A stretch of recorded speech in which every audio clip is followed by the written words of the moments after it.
There is a very specific style to the shave video. It feels like a sports game commentary. Electric razor in hand. If he can figure out how to use the bugger. The reason I chose this style is because I knew the shave itself would take a considerable amount of time and needed to be done in one take. It would also need to be sped up in post-production to keep the video relatively short and to maintain viewer attention.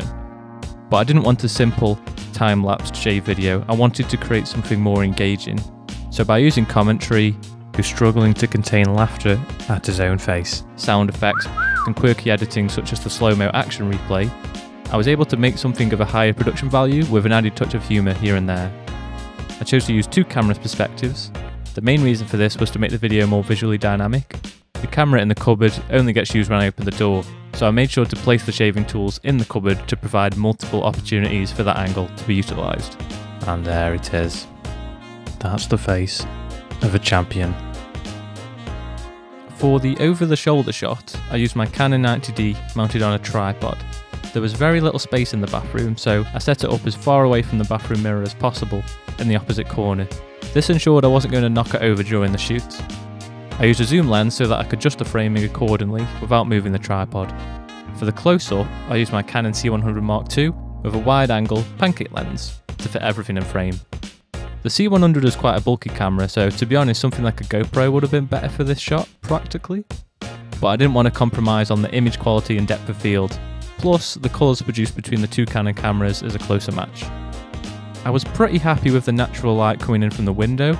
I did, however, use a small video light for the over-the-shoulder shot, which was enough to give me the desired exposure even when the sun was going behind the clouds. The main effect used in post-production was the speed up or time-lapse effect. Nothing crazy here, but I do like to use a keyframe ramp to speed up or slow down footage more progressively. It makes the transition to a different speed feel smoother. Think of it as acceleration.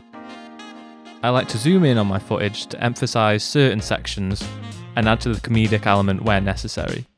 This also makes the video more engaging.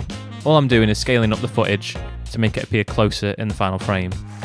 Oh, and he's nailed it. The action replay contributes to the sports game style I was going for. Here I'm just slowing down the footage instead of speeding it up.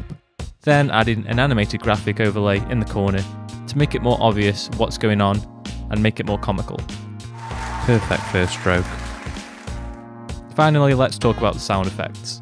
They were the finishing touch.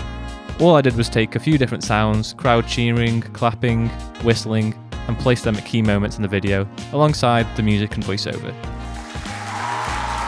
If there's anything I missed or anything else you'd like me to talk about in future behind the scenes videos, then let me know in the comments. Thanks for watching, I hope you found this video insightful, see you in the next one. And there it is. That's the face of a champion, ladies and gentlemen.